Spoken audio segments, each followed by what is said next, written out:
Hello and welcome to level 40 of the Thoughts and Players podcast, the gaming podcast with bold takes and no strings attached. I am Jeremy, here once again with my two compadres, of course. I have David. What up? And I have Cory. Leroy Jenkins. I wanted to bring the energy today, all right? Level 40, a big milestone right here. Big things, big things. Great line. Great line. Epic moment in gaming. Yes, I agree. Much like the infamous E40, we want to bring energy to the 40, level 40 of this podcast. Yeah. Now, obviously, we've got a whole big old episode ahead of us, but before we get to that, we want to get into some interesting, exciting events that are going to be birthed out of this level 40, right? And that is, of course, we're doing a giveaway. What? No yeah, we're doing a giveaway. Okay. Now, this How giveaway, much, Jeremy? This giveaway will be for $40 on level 40. On level 40. Did we plan it that way? I don't know if we did. But you know what? I want to give shouts out to Wendy's. You inspired us with your 4 for 4. We're going 40 for 40. Okay. Now, check this out.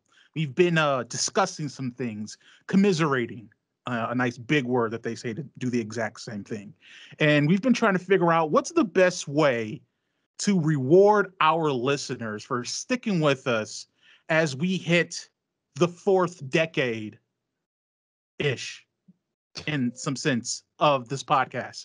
And that's this giveaway. So what we're going to do is we're going to have obviously some more details are going to come out. But for right now, we're going to do a should I say like a secret word giveaway. Password. Now password, almost like a password. So what that means is that, you know, you tune in like you do and listen out for the secret word that will appear during some time in the level.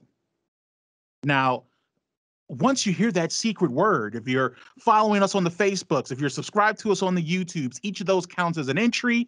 If you're able to find what the secret word is, you get even more entries. All the numbers and metrics and stuff we have will be on our Facebook and Instagram and Twitter and all that stuff.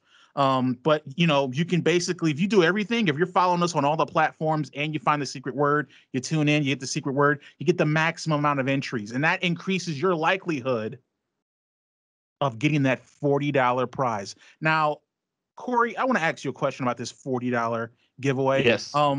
What platform do people need to be on in order to receive the $40 giveaway? Yeah, so what they have to be on the Nintendo Switch, or the Xbox, or the PlayStation, or the PC. Anyone they want. When they win, they tell us which one they want, and they get it. Any freaking one you want. All right. If you get your hands on this, you tell us, hey, I want $40 on the Switch because you know what? They're releasing these new N64 games and I want to grab one of those and I ain't got the money for it. Or you know what? I want to get it on the PS5 because heck, all their exclusives are $10 more expensive than everyone else and I need the help. And you need it. Whatever you want, it's what you receive, but you got to make sure you tune in. You got to make sure you're following, subscribing, and liking our content on the page, on the Facebook, on the Twitter, on the Instagram, on the YouTubes, on the TikToks. We're on there too. And then obviously, you know, just tune in. And when we announce it, we'll be announcing it. And I think it'll be a nice little holiday gift for whoever is able to land their hands on it. Very much so. So we're excited to get into this, to do this. We're excited about this giveaway, but that's enough news about the giveaway. There will be more, but that's the news we have for now with the giveaway. So we're going to move on from the news about the giveaway to the news about gaming, the newsy news that we call the morning announcements. And for this level's morning announcements, we have 5 items on the list. I promise there will be only 1 bell ring this level and not 2 like the last one. Okay, so let's get into it. And that first news item number 1, Overwatch 2 and Diablo 2, also known as the Devil 2. Diablo 4. That's right, Diablo 4 or the Devil 4 has been delayed, but they've been delayed indefinitely. Bum, bum, bum. Now, of course, this is coming from Blizzard, which has been a dumpster fire lately, but let's get into it. So, Activision Blizzard announced that Overwatch 2 and Diablo 4, they have been indefinitely delayed. This comes, kind of as the storm of sexual harassment and other controversies at Blizzard are still kind of brewing. Not so much as it was before, but still kind of doing that. They say they still plan on delivering the game. It's still in their pipeline. They're still early in development on these, but they don't know when they're going to have them done or completed in development yet. So that's the story coming out of there. Now, guys, we've talked a whole bunch about Blizzard in the recent past year. Well, kind of like throughout the entirety of the podcast, because they've been screwing up for at least a few years now. And this just seems to be another allusion to the breakdown, or illusion of a breakdown of the illusion of Blizzard being player first and consumer friendly and this nice, jovial, high energy developer that made these great games, engaging stories. And whether it's going back to,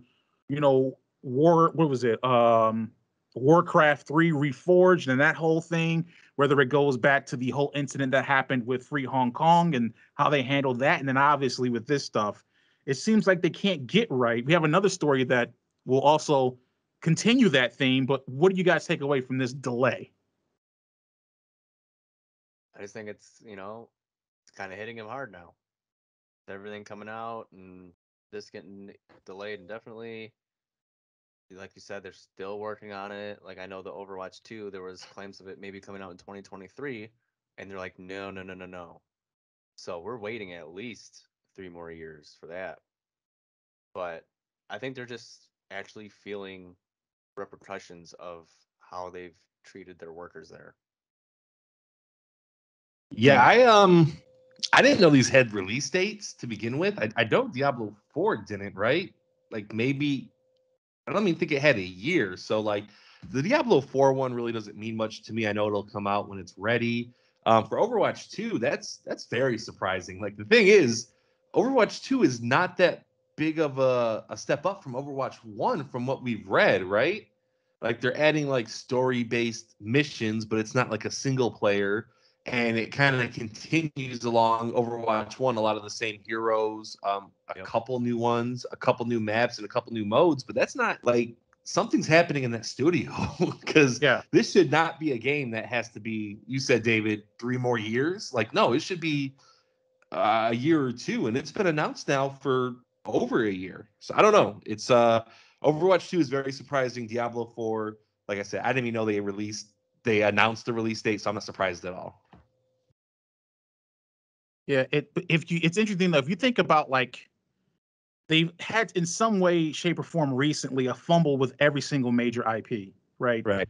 This whole delay with Overwatch, which is like the newest hit IP they were able to release, but like Warcraft, they screwed that up kind of, and going to, like, I don't know, Hearthstone, which is like not a huge one, but it's still part of their line of products. That's had problems, and now you have Diablo 3. When that first came out, that had a bunch of issues. They got it fixed, and it's a great game now. But now you're going into Diablo 4, which has a bunch of issues. They had the whole mobile game release. I forgot which that was, which they did, and then there has the famous meme of the guy getting up at the mic and saying, "Yeah, is this a joke?" When they announced a mobile game, like, just and then all these things. It seems like that it's just kind of caving in on itself, like it's rotted from the inside, and it's caving in, and they're getting what they deserve, it seems.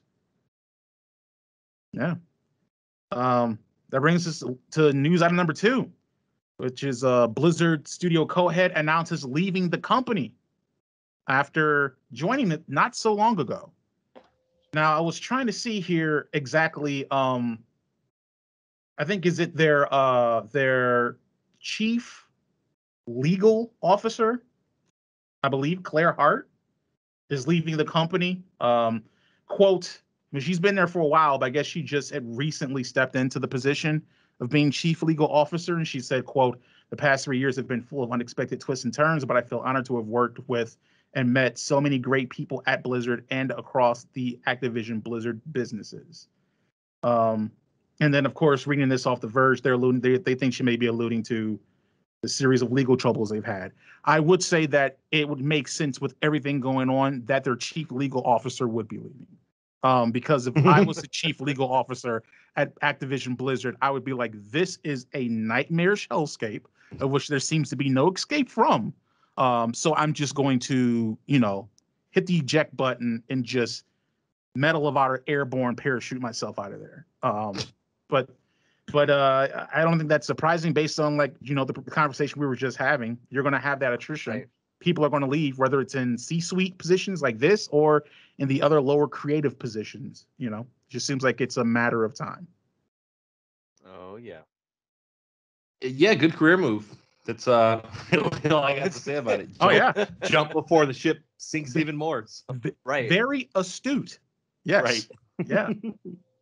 Yeah. News item number 3, really big news. If anyone's wondering, we have these news stories, we curate them, we discuss them, we talk about which ones we think are going to be big or not big. I thought this one was a big one. I'll take the blame for it. And that is that it was revealed, I believe on Twitter that Sonic the Hedgehog is 3 feet and 2 inches tall. This is absolutely just earth-shattering news when you consider the fact that perhaps it explains why so many Sonic games come up short. Oh, that was actually good. That was funny. Thank you. You want to know how you know a joke is funny? When someone tells you it's funny. Yeah. You said we curate the news stories. I don't remember curating this one. Yep. I don't really know what to say. I guess it makes him kind of like cute. He's in that nice height. If he was like 5'8", he would be very creepy. But 3 foot, yeah, okay, he's kind of cute. You could kind of, have him around the house as like a pet. That's cool. That's fun. I mean, he's still too big. He's big enough to beat a baby though, and so that's a little bit scary. Yeah, it makes sense. Like in the movie, he was like half the height of the main actor.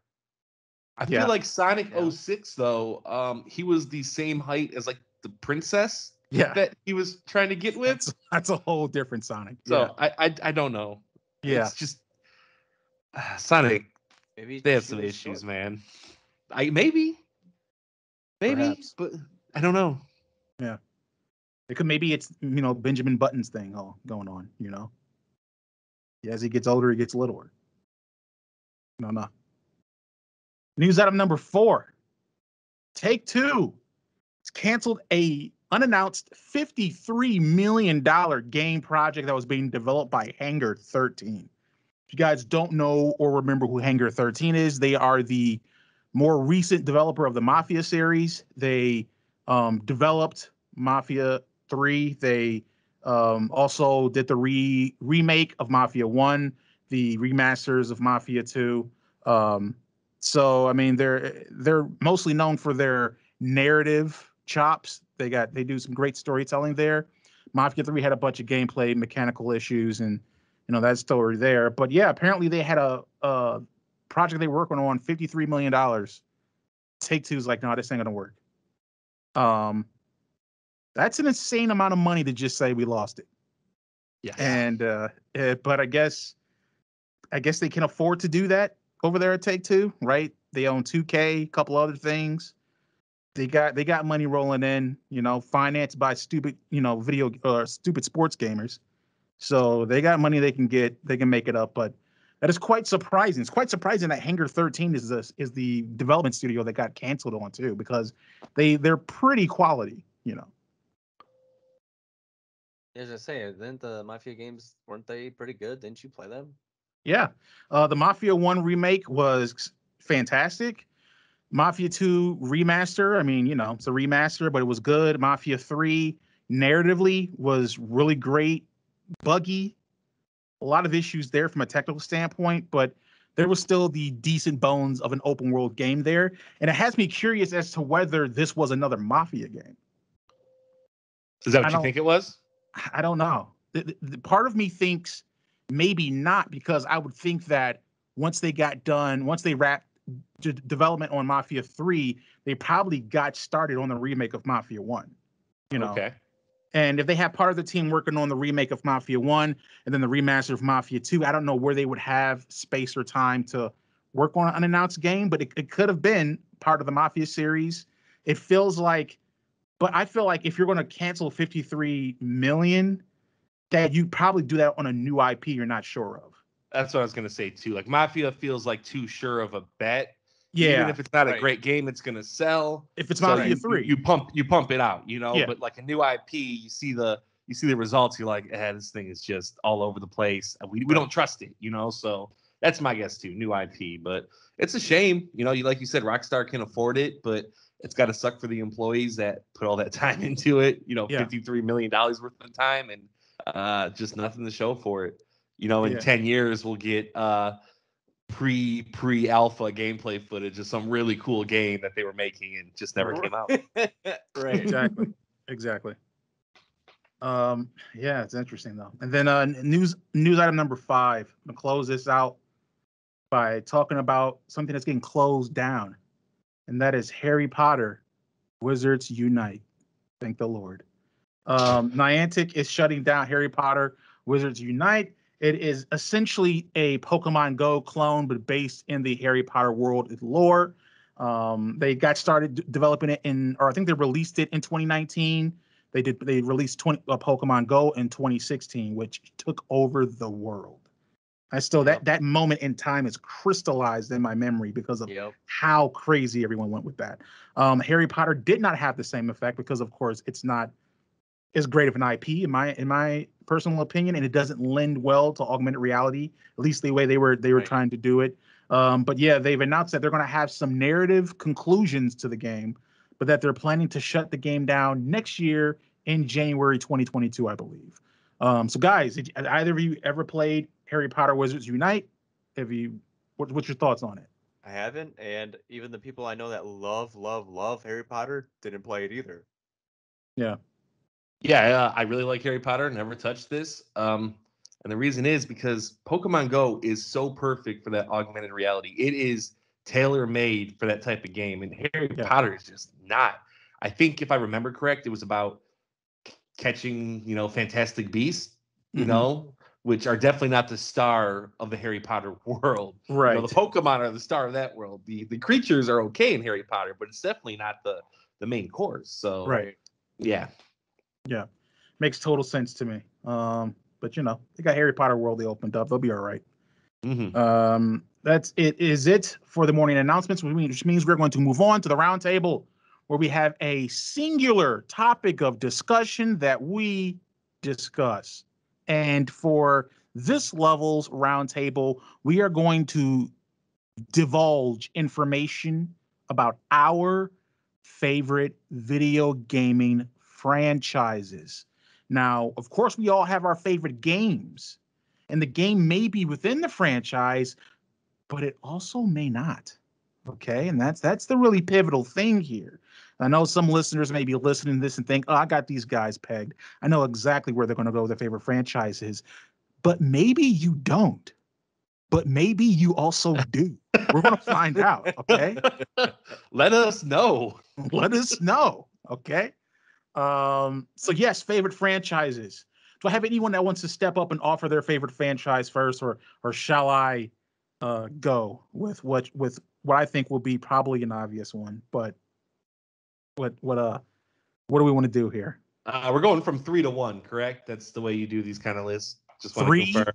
3 to 1. Okay, perfect. I'll go first real quick. Right. I didn't order mine. I mean, we know you're number 1, but besides the point. Now, there was a really tough pick for number 3. I had so many franchises. I had Mass Effect. I had Street Fighter. I had The Legend of Zelda. I had Halo. All these franchises were up there. All of them make a lot of good games. But in my opinion, they've also made some poor games.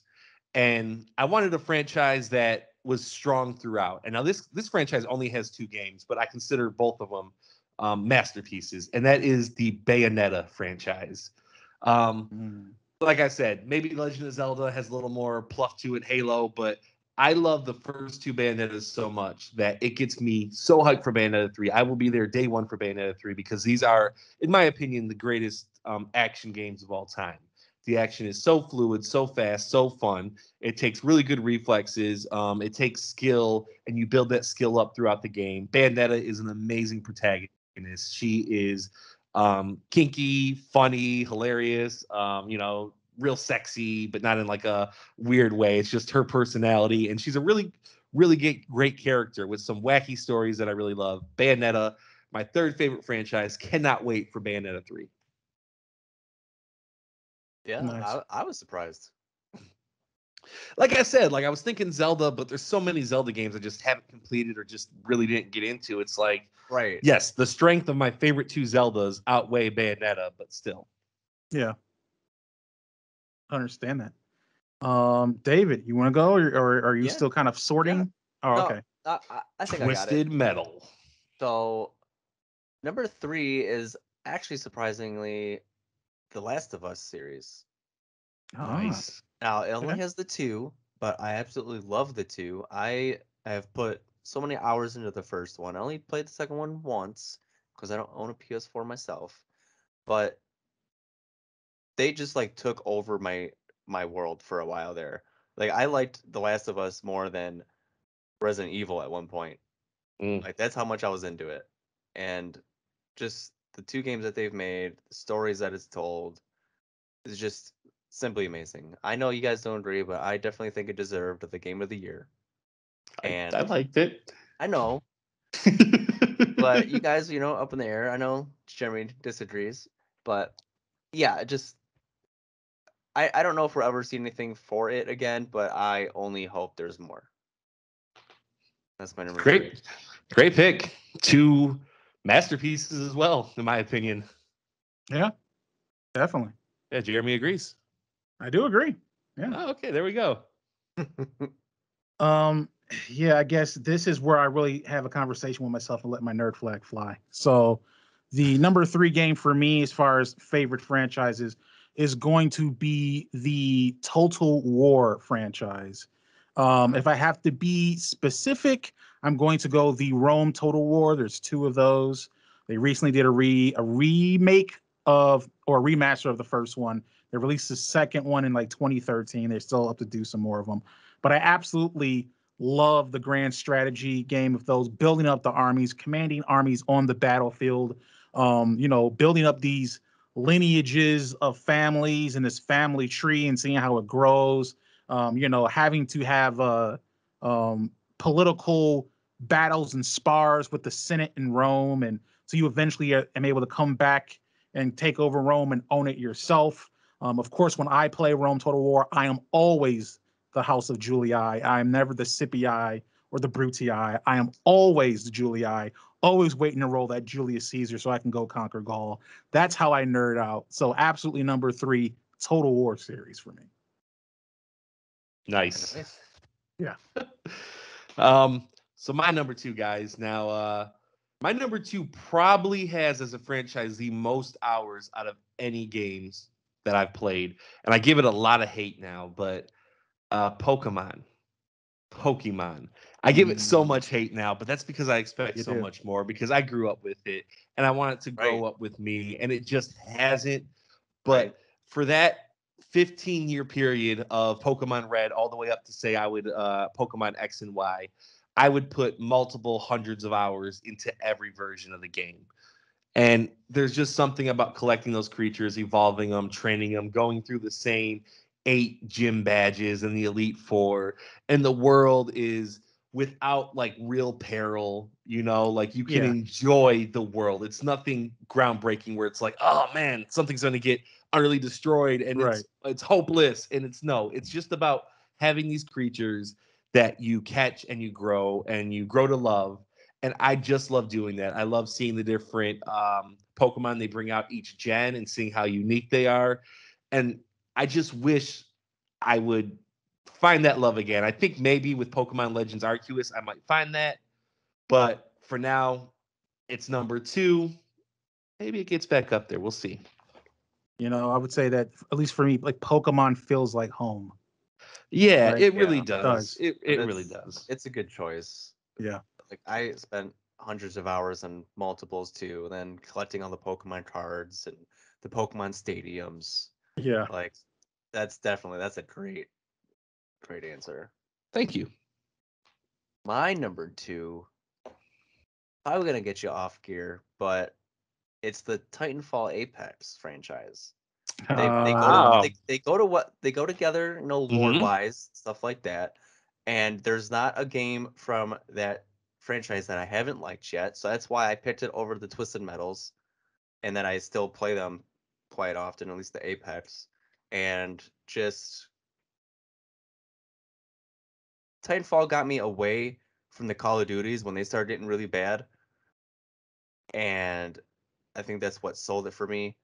And then this Apex came out, and you guys know I play that all the time, and just the story behind everything and the game plays in themselves, great franchises, great stories, great games. That's easy number 2. Yeah, I'm with you. I think if I had to think about it, I think Titanfall 2 is probably in my top 5 FPSs as far as like I've ever played. I love it. It was so good. That much. Yeah. My number 2 may not be a surprise. I don't think it is. What is it? Which one is it? I know you think. I know. I think that I know what you think I'm going for, but I'm not. We know your last 2. You have to. Yeah. So number 2 for me is going to be the Command and Conquer franchise. Did not know.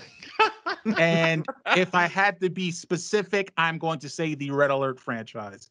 Red Alert 1, Red Alert 2, Red Alert 3.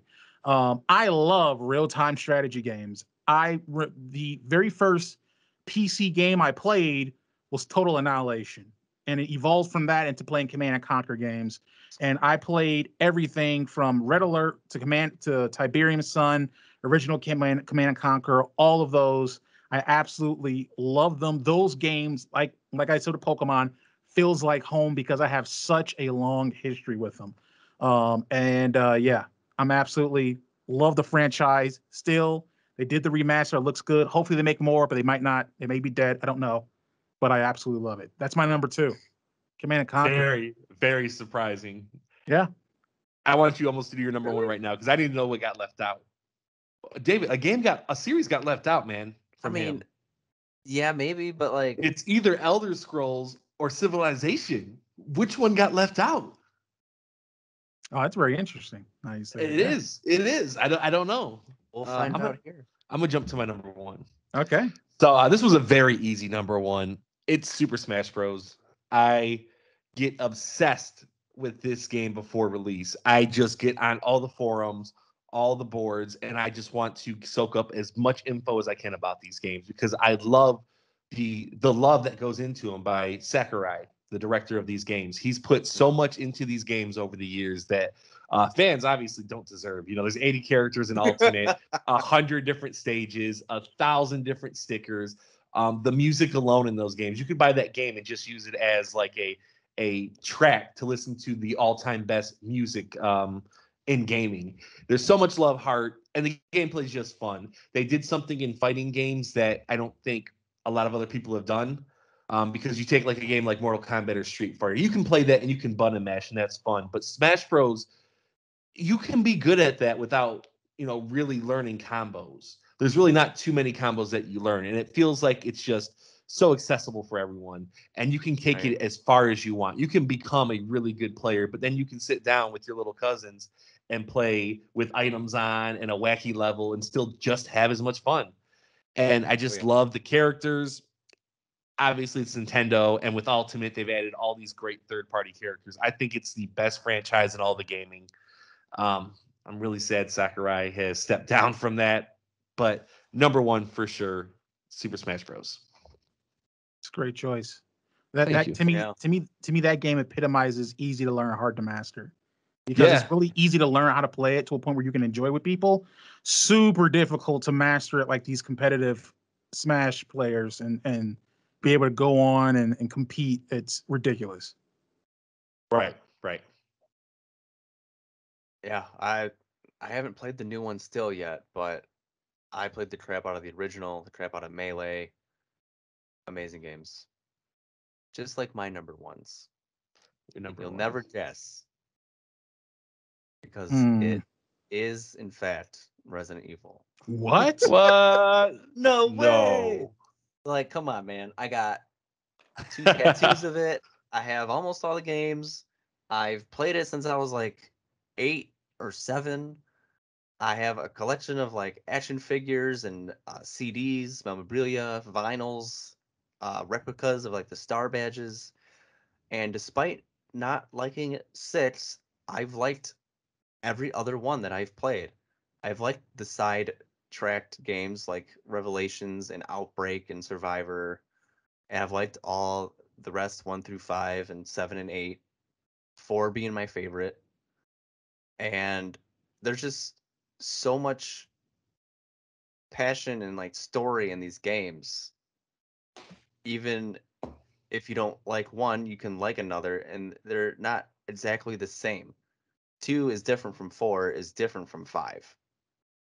You know, it's amazing series. And then even not game related, I really like the movies, and there's another one coming out. They're redoing it again. Cut them off, Jeremy. But it's based on the games, so that's cool. But yeah, it's such an amazing franchise, and I'll be a fan forever. I mean, we knew it was coming, but it's still a great pick. They have 30 games in their franchise. It was almost my number 3 because they made so many games, and so many of them are just super high quality. It's hard not to love them. Yeah. Like even the offshoot, weird, kind of crappy Wii games that they made. That's like only on the Wii. Like they're still fun. Sweet. Guess that leaves me with my number 1. What is it? Very obvious, I think. Elder Scrolls. It is Elder Scrolls. All right. Yeah, it is the Elder Scrolls. Again, I think I've said before, like, especially with playing Morrowind, it's like I started playing that game and it was almost like I had the wool pulled from over my eyes. And I'm like, oh, games can be big and intimidating and there can be an unknown that you have to discover and different things like that. And I just never felt that way about a game until playing that game. And so going back to, playing Morrowind and Oblivion and then Skyrim and then going back and visiting the older ones, it's just a fantastic fantasy RPG. It's absolutely spectacular. I'm very much loving, at first love and now actually hate the people that own the IP. Which is the reason I'm super excited for Avowed that Obsidian is working on, because I'm hoping that, hey, this is what the Elder Scrolls can be if it's not held back by a greedy developer publisher. This is what it can be. It can be unlocked, so to speak. But yeah, for me, Elder Scrolls, not even close. Hundreds and hundreds of hours into it. I bought Skyrim 3 different times. I bought Oblivion 2 different times. I bought Elder Scrolls once, but the strategy guide for it 2 different times. It's just absolutely my favorite game. My favorite franchise. Favorite game is Morrowind. Favorite franchise, Elder Scrolls. Great pick. Nice. Great franchise. I concur. Which brings us to the end of our round table. Everyone, ladies, gentlemen, chickens, ducks, and hens, you let us know what your favorite game franchise is. We'd be interested to know. Everyone, it's going to be different for everyone. For some people, I can hear some Halos out there. For other people, I can hear something, something terrible like Kingdom Hearts or something. Jesus. Just let us know what you think. So That ends the roundtable for us, which means we're going to go to quick fire, where we highlight 1, 2, sometimes 3 games that we've been playing. So for quick fire, you know what? I'll go ahead and knock it out first here, if you guys don't mind. Just speed through real quick. Played a little bit of Wolfenstein, the new Colossus. That's Wolfenstein 2. Trying to get into that. I'm very much a fan of the fact that the intro movie feels like a half hour long. So I'm into that. I have been playing more Wildermyth. Love that game just so much. Been playing a lot of Valheim, getting back into that. I kind of sucked at it, and I got a little bit better, but I also still kind of suck at it. And then I played and beat It Takes Two, which came out this year. Wow. I also believe this game may end up on a list somewhere because it is really high quality, though incredibly frustrating and janky at times. So that is my quick fire. Who would like to give their quick fire next? I'll go because it's Apex and Beat Saber. I got to a point on one of the songs where there was a section I was really hard. I just couldn't get them, and then I just played it on a whim, and I just full comboed the thing. I'm like, am I getting better? I don't know, but yeah, that's my quick fire. What about you, Cory? All right.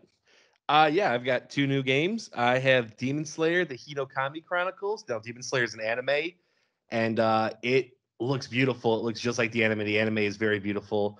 The battles are really cool. The story takes you place through like season 1 and the movie, and it's pretty good. The fights are good, but the actual like walking around the town is horrible. There's no run button. Put a run button in that game, and yeah, it's horrible. But and then Mario Party Superstars. Is that the new one? I think that's what it's called.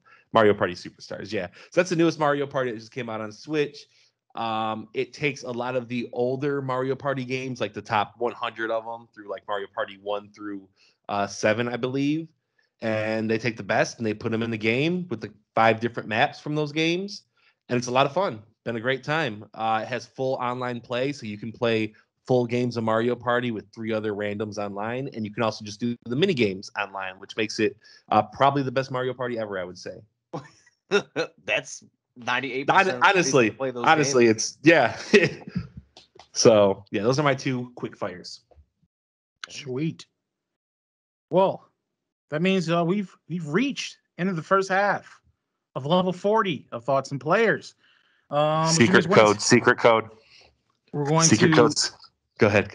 I'm warning the secret codes coming up. Listen, go on. We're going to take a quick, very nondescript break, and there's nothing in there. Don't skip this break. And when we come back, we will be back with Was It Worth It? Hey, y'all. Thanks for listening to the Thoughts and Players podcast. And we're here today to tell you about the secret word. Isn't that right, David? Yes, it is indeed. And the thing to the secret word is you have to wait until a certain time in the podcast. Isn't that right, Cory? Well, that's right now. That's why we're doing this kind of weird break. Oh, yeah. But you got the secret you're word, right. Correct? I do, but I was pretty sure we discussed that Jeremy wanted to say what the secret word was. Well, Jeremy is not here right now, so I think I have it somewhere in my notes. Let me just look. Keep the people busy, David. All right. Okay. Well, why aren't we waiting for the secret word? Welcome. Thank you for listening. Do you have this yet, Cory? It's been like 15 seconds. Yeah, of course. It's right here. Actually, the secret word is. This is Jeremy. Yes, it truly is Jeremy. Listen to the way I say. Jeremy. Anyway, bitches, the secret word is Tsushima. Good luck. And we are back with your favorite segment, our favorite segment. We have Was It Worth It? Now, before we get into that, I hope you heard that secret word because we are giving away a $40 card of your choice. But let's jump back into Was It Worth It? For this Was It Worth It? We have Age of Empires 4. Jeremy, you're on this game, correct? I am on this game, yes. Please give us an overview because I have no clue. Yeah, so Age of Empires 4 is the 16-year long-awaited sequel of the Age of Empires series. The storied, historic 4X, but not really RTS empire building game, essentially, right? You start as a small little group of people, you build into a big old city, town, and resources and mining and all that stuff, and build armies and conquer and yada yada. That whole thing. Perfect. Yeah. As you know, we go through 5 different categories. First up is visuals. What'd you think of them? They went for a more, I don't want to say retro, but they went for more of a tuned down, not too realistic, next level graphic kind of approach to it. It kind of looks and feels like previous Age of Empires to some extent. Like it looks like it looks like an older game, put it that way. I wasn't blown away by it. I didn't think that the art was incredibly interesting, but I thought it's a thing. It doesn't take away from the game at all. So I would say that they're fine, but yeah, I'd say they're fine. It doesn't take away from the game at all, right? So right. Do you think going with that kind of like older sort of visuals makes it more timeless, so it'll hold up over like the next 10 years, or do you think they just kind of threw in the towel a little bit? I think that's what they were going for, but I don't know who at Microsoft is head over this IP. They don't have a brain, because Age of Empires has always been incredibly popular. So there's always going to be a market available to make newer games. So it's not like you have to make something timeless because you don't know how it's going to hit. I think at one point over when at Age of Empires launch weekend, I believe it had something like 800,000 concurrent players on Steam at one point. Yeah, people are going to play this game. So the hope was that they would push it a little bit more. I would have preferred they pushed it a little bit more, but the look they went for isn't bad. It's just not anything of incredible interest, you know. Okay. As me and David usually talk about, RTSs are known for their sound of music. So let us know, does this hold up in terms of the genre of RTS? Sound and music, the sounds, they're emulating the older Age of Empire sounds. So there's comfort there, right? You know, when you build certain things and they sound a certain way, when you hear the wood chopping, the hammers when you're building buildings and all that stuff is there. The music doesn't stick out to me like previous Age of Empires, especially like Age of Empires 2. But it adds to the experience. It's a nice underscore for what you're doing on screen. So I would say that sound and music for this game are sufficient for what they need to be for an RTS. Okay. Jumping to the story. What's this game about, and do you enjoy the story? So I have notes for this one. So the story, there's about 4 campaigns. So there's the Normans, which is about the Norman conquest of England. There's the 100 Years' War, which is about the conflict between England and France, trying to win the crown there. There's the Mongol Empire, which talks about the expansion of the Mongol Empire. And then Rise of Moscow, which is the rise of the Grand Duchy of Moscow. So you get to play the Russians in this game. So those are the campaigns. They're organized kind of, this is really interesting, the way they kind of go about the campaigns. So each level has essentially what feels like a mini History Channel documentary, kind of talking about the historical story of this campaign mission. You know, at this point in 1197 or whatever, this happened. The Battle of Hastings, I believe, is the first one. And it tells you all that stuff and kind of dials back, and it feels like you're watching a History Channel documentary. And then, you know, it takes you to the level. So that's how they're choosing to tell the story. And in that way, the choice of how they're structuring the narrative is very interesting. This is just all historical events, so it's history. There's not much of like a fiction storytelling element there, but I think they do a good job of presenting these. They're repetitive. You have 35 missions, but I mean, I think it's an interesting way to tell that story. Tell the story of history with over these 4 different campaigns. You said 35 missions. Is that per campaign? In or like total. Overall between the 4? Okay. Yeah.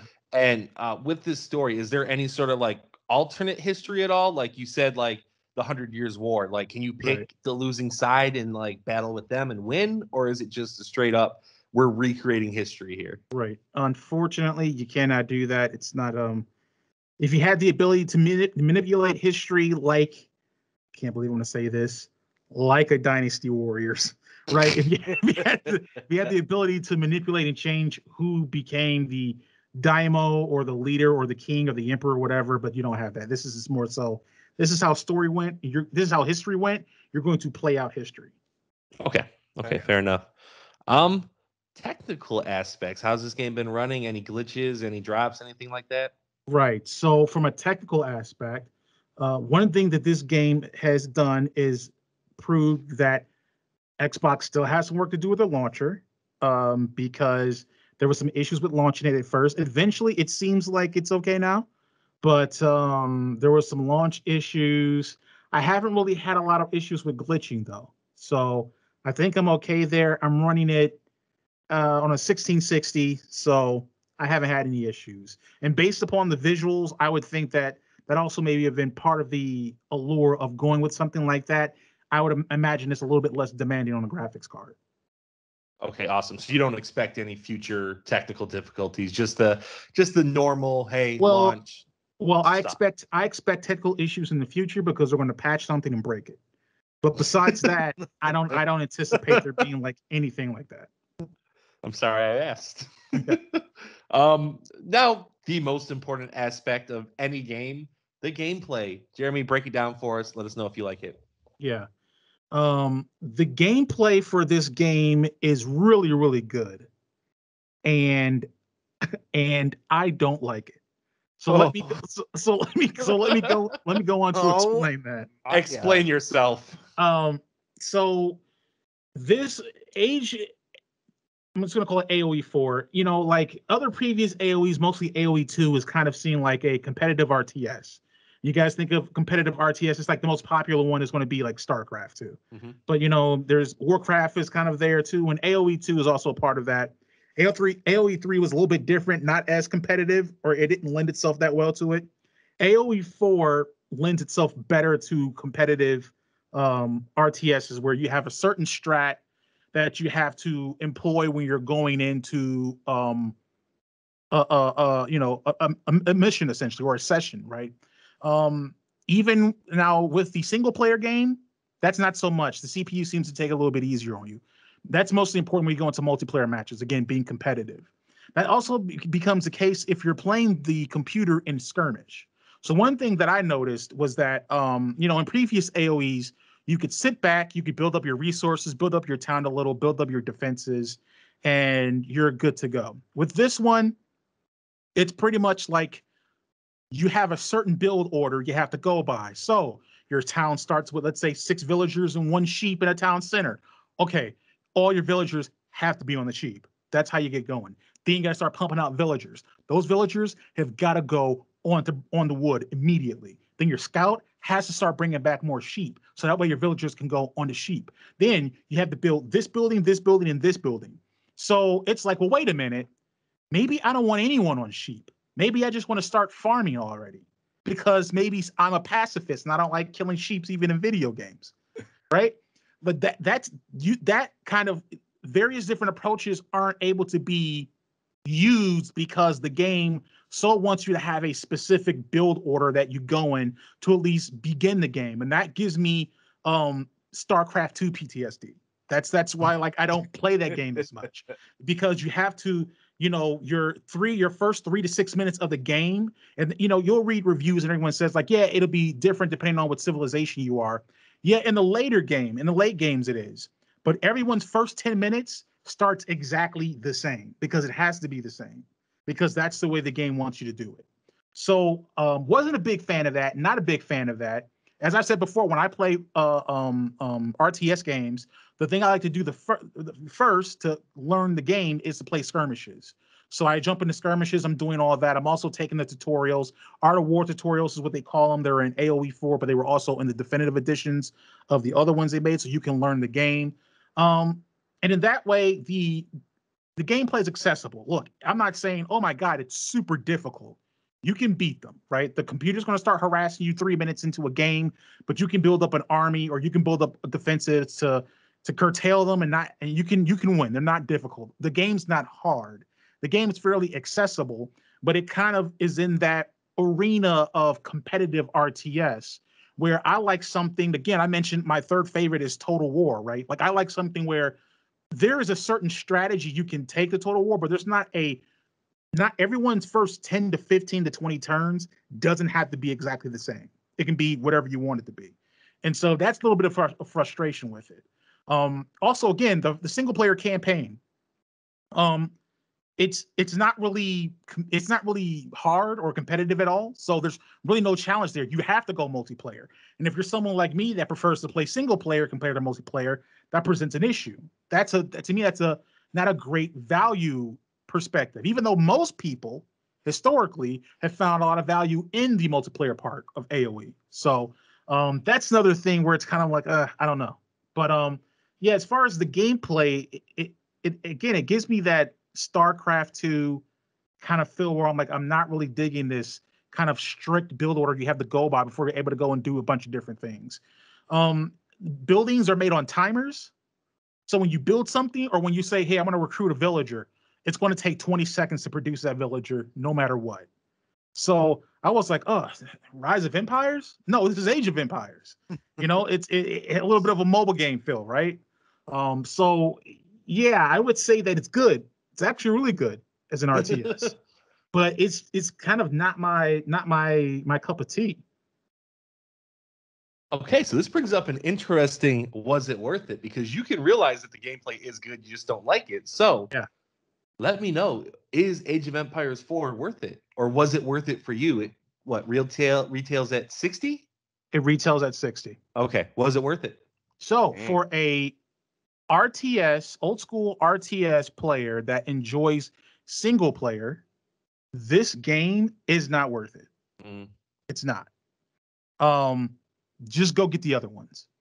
You can, I think they're like $30 if you haven't played them. Now, again, if you own every single Age of Empire, you've played and own every single Age of Empires, you're like, this is the newest one. Will this scratch the itch? I would say there's probably other games that could scratch that itch that may be a bit more interesting, though they'll be older. This is by all accounts has been a dying game genre, the real-time strategy genre. So yeah, we don't get a lot of offerings in this area. And bringing back Age of Empires is great. It's fantastic. I absolutely love the move. I like the commitment by Microsoft. And again, they've been shown that it's a good move because a bunch of people played this game when it came out. But I don't $60 for this. It's a PC game, so you're already getting judged against other RTSs from indie developers that may make something more interesting, even if it's less. I mean, you aren't getting this game for the graphics. You're not. So, what is there? Like, I have better looking. Like, to me, Shogun 2, which came out, I think, like 6 or 7 years ago, looks better than this game. So, I don't know, But for me, if it's 60 you're looking at, no. Now, it is available on the Game Pass. So, if you're looking at Game Pass, hey, I'm looking for a real-time strategy game on Game Pass. The first thing I would ask is, have you played the other three? If the answer is yes, then I would say maybe, because there's not a lot of... The other three are all on Game Pass as well? Yeah, all of them. Yeah. Okay. They have definitive edition releases of all of them. Nice. But yeah, I would say if you're looking at this retail, if you're on Steam, like, oh, Age of Empires 4, $60, I would say it's not worth it. This feels more like a $39.99 type of game to me. And again, they could add more content. They could patch some things that will break the game later on. But right now, I don't know. Like, I'm looking at my TV right now. I'm at my computer monitor right now. I see Planetary Annihilation. I'd rather play that than AoE 4 right now. And that's just kind of where I'm at with it. So there you have it. I feel like that was a no on all regards. Pretty much, yeah. Yeah, there was no recommendation at all. I mean, unless you played every other RTS and you're just looking to play something else. If you need an RTS, it's there. It's brand new. Yeah. Right. Okay. Wow. Okay. A little bit surprising, but yeah, there we go. Was it worth it? Not quite for Age of Empires 4. Not quite. And now we're going to jump back to Jeremy to take care of the rest of the level. All right. Well. Yeah. Well, with that pass off, we're going to go into our next segment, which is a brand new game. Of course, you guys know we love playing video games, and we love playing games on thoughts and players. And so this new game is called Which One is Sus? Now, you guys may be wondering, well, sometimes you all seem sus. That's not what we're referring to. What we're talking about is this brand new game where essentially we list 3 things, right? One of them sounds a little sus. Maybe it's something we actually didn't do. You may be saying to yourself, that sounds a little bit like 2 truths and a lie. I would say, don't think, just listen. Okay, don't think, just listen. So we have 2 truths. Well, we don't have 2 truths and a lie. We have which one is sus. Okay, right. So who wants to give their offerings? Who wants to give us their choices? And we have to suss out which one may not be, the right one. I think Cory should go because it's kind of his idea. Yeah. Oh man, I'm parched from all that talking I just did, but I will go. Okay. So which one is sus? I have 3 for you right here, and I'm going to make my mind blank, my face blank, so I don't give any tells away. I know Jeremy used to play what's that game that Rockstar made, so I know your experience with telling tells. Oh yeah, L.A. Noire. L.A. Noire. Okay, so which one is sus? I once traded in over 50 games to buy the PS Vita. I once traded in over 50 games to buy the PS Vita. Number 2, I have cried at one video game in my life, Final Fantasy X. I have cried at one video game. I don't know why I'm repeating these. I'm sure I've cried at one video game, Final Fantasy X. Third one, I've only ever 100%ed one game in my life. And I'm not talking about like getting platinum trophies. I don't consider that 100%. I mean, every mission, everything in the game. Right. The game is 100%, not necessarily the achievement for it. Right. Okay. So traded in over 50 games to get a Vita, cried at Final Fantasy X, and that was the only game I ever cried at. And I've only completed one game to 100% completion. And you guys are not teammates on this one. You can do both your own guesses. Okay. All right. Well, I'm going to be thinking about this for a minute. Like, I don't know. I'm pretty sure I think I know what it is. Yeah? Really? Yeah. Go for it. Oh, I think it's the last one. That you've only ever 100%ed one game. Yeah. You think he's never 100%ed a game? No, I think he's done it. Yeah, it's either 0 or like 2 or 3. You know what? But like the 50 games, I think he might have exaggerated that number, and it might have been like 40 games. So, but I'm pretty sure it's the last one. Yeah. You know what? I'm gonna go with the first one, and just because I don't believe anyone would rightfully in their mind trade in 50 games for a PS Vita. This is Cory. Those are your guesses? I understand, but I think even for him, it's just too ridiculous. Okay. Yeah, so 1 and 3. All right, so I did in fact trade in over 50 Xbox 360 games to get a PS Vita at Walmart. Walmart was doing a great trade-in program, and all the games, the Xbox 360 was done and over with. It was very old, and I traded them in, got myself a Vita, which I don't necessarily regret. But, I mean, it was 50 games. Wasn't my best choice. And I have only ever 100%ed one game in my entire life. And that would be Spider-Man for PS4. I did every collectible, every unlockable, every mission. I did everything that game had to offer 100%. Got the platinum, obviously, trophy, but got everything in that game. I've actually never cried at a video game. I don't know if that makes me like inhuman or something, but there's something about the graphics maybe that just makes it feel like not such a true story. Right. Which obviously they're not true, but yeah, not even Final Fantasy X got me to cry. Waiting for that first one. So you were both wrong. Yeah. Oh, wow. That is an option. Right. We could not sus. I guess not. We could not suss it out, I guess. David, you want to go next? Yeah, I could go next. Okay. All right. The first one is I liked Vigilante 8 as much as I liked the Twisted Metal games. 2. The very first Resident Evil I played was Resident Evil 2. 3. Number 3. I completed The Last of Us Grounded Plus with 200 or more deaths. All right, so I'm gonna do detective work here. You had to think about that third option. It's very hard to think of a lie on a spot. And I do remember you telling us about beating grounded and dying hundreds of times. So I do believe that's true. Unless the numbers are just off a little bit, like if it was like 150. But I'm willing to take that chance. I agree. I think that one's the true one. Now, did you start with Resident Evil 2? That's tricky because that's one of those where you could have. I don't know, Jeremy. Do you have a? I don't want to say too much in front of Jeremy. I'm going with the first one was you liked Vigilante 8? Yes. It was another death. Yeah, I don't even know what that is. Our shooting game. I think that one's sus. I think that one's sus. I also think that one is sus. Yeah. All right, so the first one? Yeah. Yes.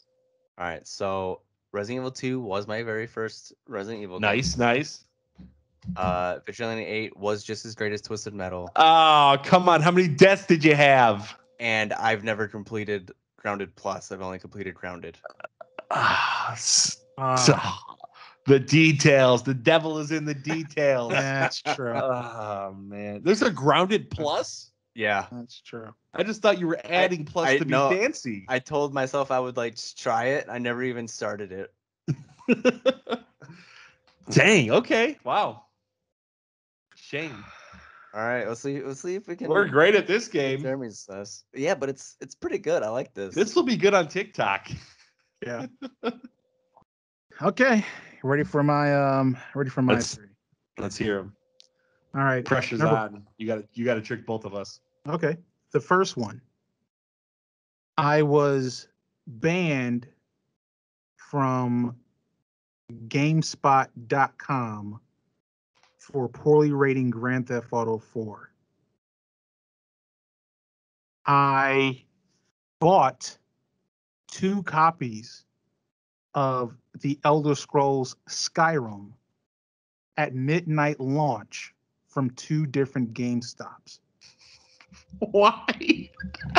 Number 3, I have never completed LA Noire. Wow. This is tough. I feel like you've mentioned the first and the third one on the podcast. I just don't remember the details. I will help David a little bit because we are going to suss him out, David. I know for a fact number 1 is true. I don't remember when you said it, but I know for an absolute fact that you said number 1. You were banned from GameSpot for poorly rating Grand Theft Auto 4. Yes, I know for a fact. Okay. Now, number 2, Skyrim. That sounds something really weird. Like you wouldn't lie about that because that seems like a lie. Why would you do that? Are you an idiot? Possibly. Why though? Why did you buy them at 2 different stores? And number 3, what was number 3 again? Number 3 is that I've completed the entire game of LA Noire. I feel like you just told us you just mentioned LA Noire. Yeah. I can't remember if you told us you finished it or not. Did you hate it? I know you didn't like it. Right. So did you hate it so much that you didn't finish it, or did you beat the game? I can't remember because you wanted to see. Right. Well, it was never hate. Honestly, it was more so disappointment. No, you beat literally every game. That's your thing. You hate games and you beat them because you hate it. That's what fuels you to hate, play them. So, David, what are you picking here? I think it's the last one. I think it is too, but I really want to suss them out. So I feel like I should pick the Skyrim one. Because that's so odd. That is so odd. That's got to be true. If it's a true, I want to hear the story. Yeah. Okay. You know what? In the spirit of the game, I will pick the one I also think it is, not just to suss them out, but I think it's also the third one. I don't think you beat LA Noire. So you guys are good. I did get banned from GameSpot for Grand Theft Auto 4. Yeah, so you were very bitter about it. I remember. It wasn't even that bad of a review, right? Didn't you give it like a 7? I gave it like a 6. Right, which is fine. Yeah, and then my review got taken down, so then I gave it a 4, and then I got kicked off. That's great. That's hilarious. And I have beat LA Noire. No, we don't know each other at all. I did go to a midnight release of the Elder Scrolls Skyrim. Mm-hmm. And did not get anything. What? I went to a midnight release of Elder Scrolls Skyrim, and I didn't get anything. I went there. I'm going to tell you. I went there simply to commiserate with the other people that went to get the Elder Scrolls Skyrim. So I went there just to shoot the bleep with people that were going there to get the Elder Scrolls. Because if you go to a GameStop at midnight to get an Elder Scrolls game, you're a nerd. And so I went there to be nerdish. I actually had already acquired the Elder Scrolls because I had pre-ordered it and got it before then. So I got it before the midnight launch. Nice. Jeremy, that's a nerdy thing to do, man. That's cool. I like that. Yeah. That's very nerdy. You're a nerd. That's awesome. Right. I love it. I love it. Yeah. We're 0 for 3. We are 0 for 3 for which one is sus. But you know what? I think we got potential here. I think we got potential. I like it. It's a good one. I don't know if I have that many stories though. Nah. A couple more. We got that for a little more. We got that for a little while. All right, which means after that we've been unable to suss out each other, but we're going to talk about something else. And that's some good stuff because we're talking good news with good vibes only. This is when we talk about a positive, uplifting story from the world of gaming because so much of it is dealing with toxicity and hate. It's like, what gives, man? What's good vibes? Cory, I recall you saying that you had a good vibe story. So how about you go first? you guys not? I didn't say I had a good vibes only story. No, you have a good vibes only. You have a good vibes only story. Gotcha. I don't know if it's uplifting or spiritual. Sometimes we talk about these things like, yeah, this kid donated $1 million and cured cancer. Mine's not that, but it's still nice to hear. Now, as we know, this has been the year of the delay. So many games have been delayed into 2022. It's been a real bummer, but good news. Game Awards coming out this December. They're going to be showing 40 to 50 games. This is your new E3. This is it. They're going to be showing trailers, new exclusive trailers that are just released.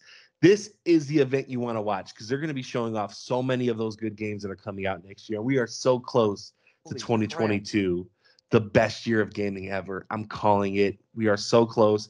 And the Game Awards is that first step, really, of showing off the trailers for God of War, Hogwarts, Elden, all that stuff, and I'm excited for it.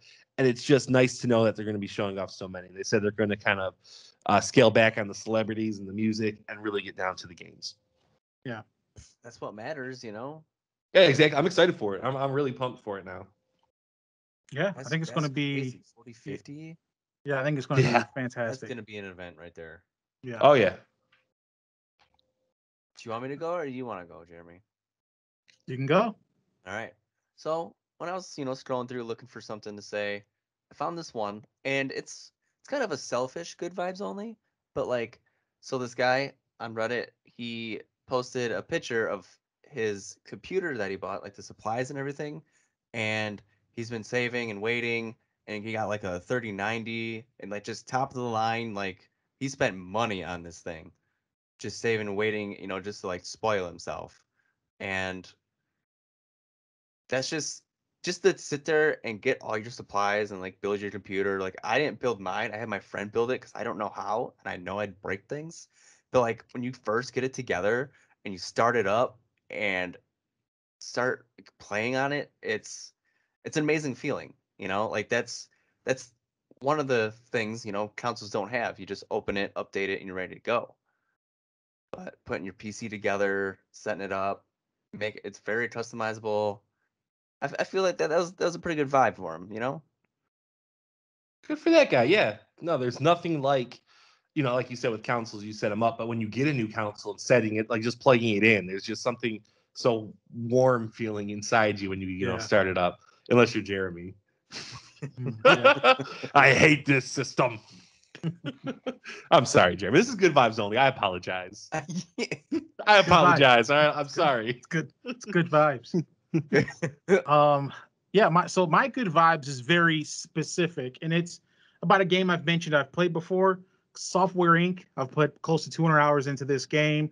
The good vibe is that the developer has been able to, because of the success of the game, he's been able to go out and hire artists and hire other programmers to help further flesh out the game. So there's a whole new system in regards to how talent is assessed, how you hire people, how you figure out compensation packages. They're adding new hardware models, so you can actually, when you go in there to sell hardware, like a controller, like you can design what the controller looks like, or you can design what the console or the computer looks like. And I think it's so good vibe to see a game like this where it's not, it wasn't like a Valheim or something like that where it's some crazy, or like an Among Us where it's some crazy indie hit that all of a sudden, boom, 2-3 million copies are sold, right? It's this little indie game that's been slowly building an audience, slowly building a following, but it's maintained it, and you're able to see the person that was developing this as a side gig make it their main business and their main source of income, and is then able to hire other people and empower them to also do what they want to do. So I think that's an incredible thing that gaming, especially when you invest and play indie games, is what it allows you to do. You allow people to, create their own success and create their own well-being for themselves as well as for other people, and it just go on and go on. So I think that's a good vibe for me. Just seeing that update, seeing that story, it's like, and knowing that my $12 or $13 or $14 I paid for the game, 4 or 5 years ago, I've gotten well worth my money out of it, and to see that along the line, it's going to help support someone and help them grow their business and help them chase their dreams. It's good vibes all around from that. That was an amazing vibe. Yeah, good job, guys. That's awesome. I feel good now. I feel really good. I feel good too. Vibe. Yeah. Good vibes. Well, that brings us to final thoughts. We want to give one last thought, a point to make. It could be about something related to the podcast or completely unrelated. So, who would like to give their final thoughts first? My final thought is, if you're trying to avoid something, just keep at it. Because let's see, what was this, like 17 years ago? I was like, I'm gonna stop drinking pop. I didn't drink pop for 6 months. I was like, I'm gonna reward myself with a pop. Ruined it. Drinking pop again ever since, and it was a Squirt. I just love Squirt. I was like, I'll try it, and then boom, I was done. And now, like, I don't really buy pop, not really, until I had a Squirt. Now I'm buying a case of Squirt every time I go to the store. Is that mentioned and running? I had a David sighting at Sam's Club. Is that where you were doing at Sam's? Were you buying cases of Squirt? That's where I've been getting them. Yeah. Oh God. Yeah, I just really love Squirt. That's my final thought. Squirt is good. Delicious. Yeah, Squirt is delicious. So my final thought is I got an email from Steam that the Steam Deck was delayed by 2 months. Now, I was kind of hovering on if I should really get the Steam Deck or not. And after getting this email, I was a little disappointed, which tells me that I do want the Steam Deck. And exactly for like reasons with you gave with good vibes. I want to be able to play something like Software Inc. in the comforts of my living room or in the comforts of my couch, kind of relaxing. I want those indie games that I don't usually go to my computer room to download and play. I want to be able to play those. And I'm excited for the Steam Deck. I hope when it comes out, everything runs really smooth and whatnot. But yeah, I'm excited for it. Disappointed that it's been delayed. Yeah, it's unfortunate. I was watching not too long ago a brief teardown that Steam had did, and Linus Tech Tips was like reacting to it and kind of pointing out different components and different build ideas. And so yeah, I think I'm also looking forward to it. I was looking at it I haven't put in a pre-order on it yet, but I might now since I know that it's going to be delayed and I can have more time to save up to $550 whatever dollars. Yeah, it's expensive. Yeah, but I want to play those games, man. I know. I know. The good thing is, if the Steam Deck, I would have been playing Stardew Valley on the Steam Deck if I hadn't got it for the Switch. Right. That's just where it feels natural. Yeah. So my final thought is, this has been like a really not great year for games. I'm going because I'm just reflecting as I play more games, finish out, and even great games. I was talking about It Takes Two, which is a great game. I don't know what happened, man. And I mean, I know what happened, the pandy and all that stuff, but it still feels like just lost our way a little bit. And so hopefully we can finish the year strong. You mentioned Game Awards. I'm really surprisingly hopeful on Halo Infinite. I'm really hopeful on it. So we'll see. Let's end 2021 strong, right? Right. Perfect. Yeah. That is it for level 40 of the Thoughts and Players podcast. If you liked what you heard, please be sure to subscribe to the podcast on your preferred podcasting service. We are on Apple, Google, Spotify, all the players. We are on Facebook. You can like and follow us there on facebook.com/Thoughts and Players, like it's all one word. We are also on Twitter, Thoughts Players 2. We are on Instagram, Thoughts.Players, TikTok, YouTube, where we post videos and clips and all that stuff. We are on Reddit. We're going to post the subreddit link for that again. Be sure to follow us there because we post polls there and try to get you guys' ideas and what your thoughts are on the podcast as we continue to go forward. So make sure that you're there. And, who knows? Might pop in there with a giveaway every now and then. Gotta stay tuned.